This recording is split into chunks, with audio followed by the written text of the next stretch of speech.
세계 경제를 공포에 몰아넣은 주체라고 해야 될까요? 일단 실리콘밸리 은행이 무너진 데 이어서 그 다음 타자로 지목된 은행이 또 있더라고요. 네. 스위스의 세계적인 투자 은행 크레디트 스위스가 다음 타자로 지목이 됐습니다. 네. 먼저 이 크레디트 스위스라는 은행이 어떤 은행입니까? 예, 아주 중요한 은행입니다. 예. 먼저 역사도 긴데요. 그 1856년에 만들어졌어요. 굉장히 오래됐죠. 뭐 오래된 것뿐만 아니고요.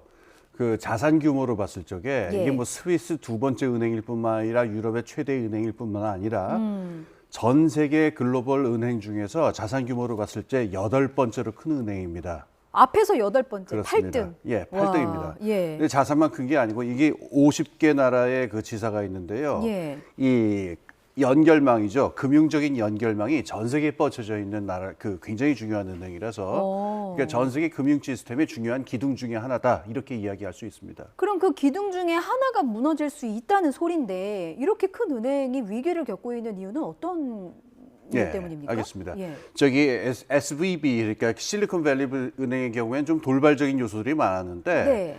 사실 이 크레딧 스위스 은행은 이 덩치만 컸지 이게 유럽의 병제다라고 하는 얘기가 돈 지 오래됐어요. 2010년대 내내 이 실적이 좋지 않았던 데다가 예. 최근 2, 3년 동안은 아주 큰 규모의 손실을 봤었어요.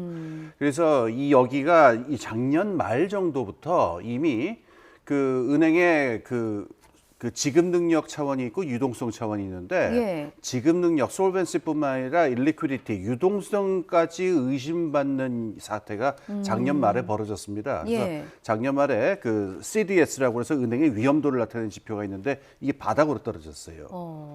거기다 위험한 요소가 이렇게 실적만 안 좋은 게 아니고 크레딧 스위스가 안에 이 범죄 문제가 연결이 돼 있습니다. 어떤 범죄요? 스위스 은행 하면 우리가 보통 이렇게 그 자금 세탁, 뭐 검은 돈 이거랑 연상시키는 게 아직도 남아 있잖아요. 네네. 이 혐의가 남아 있어서 수사를 받고 있고요. 어. 거기다가 은행 조직 자체가 워낙 크고 방만해 갖고 이 뜻대로 되지 않는 코끼리다 이런 악평들이 있어가지고 이미 올해 초부터 이제 병자다 이게 저거 큰일이 난다라고 하는 소문이 자욱했었어요. 용가리 통뼈인 줄 알았는데 알고 보니 골다공증이었다. 아, 그렇죠. 예. 골다공증이었던 거죠. 골다공증이었다. 예. 근데 이제 말할 것도 없이 직접적으로 불을 담긴 거는 바로 요 실리콘밸리 은행 사태입니다. 그게 왜 지난주 금요일 주말에 그 문제가 터졌잖아요. 네네.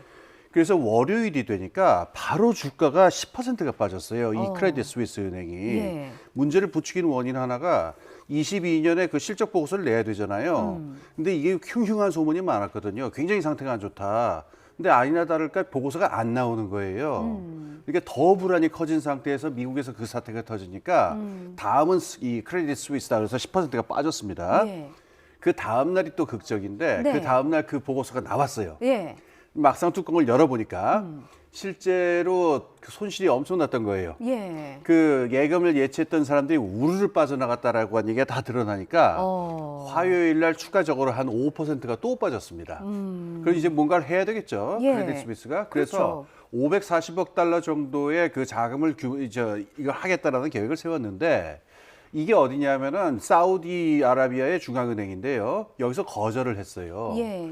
근데 액면적인 이유는 여기 이미 9.9%를 소유하고 있어요. 최대 주주거든요. 사우디 그 국립은행이요. 예, 예. 그런데 10%를 넘으면 안 된다는 규정이 있어요. 그래서 이미 꼭지까지 찼다. 그래가지고 이걸 거부하니까 예. 그 다음 날이죠. 수요일 날 추가적으로 또 10%가 빠집니다. 와, 이거 끝이 어딜지 모르는 그렇죠. 공포 심리가 그러니까 또 있는 건가요? 팍팍팍 떨어지니까 이거는 조금 있으면 이 은행이 이제 위기 상태로 갈 거다 해서 뱅크런이 벌어지는 게 아니냐라는 얘기까지 나왔던 거죠. 그렇군요. 근데 뭐 아까 잠깐 보도 나왔습니다만은 목요일이죠. 어제 그러니까 스위스 국립은행에서 빠르게 이제 개입을 해서 그 540억 불 우리가 꿔주겠다. 예. 라고 해서 어제 바로 한 20% 정도 주가가 회복이 됐어요. 또 극적으로.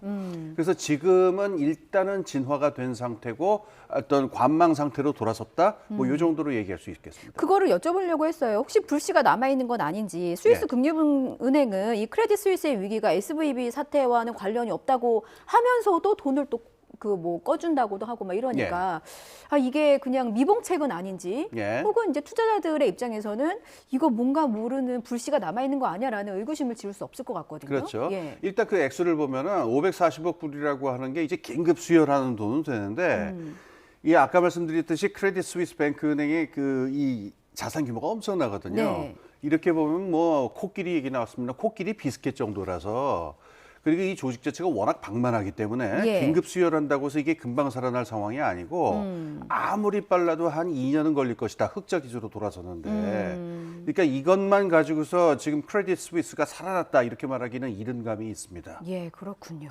일단 예의주시해야 되는 상황이다. 예, 예. 이렇게 좀 정리를 하겠고요.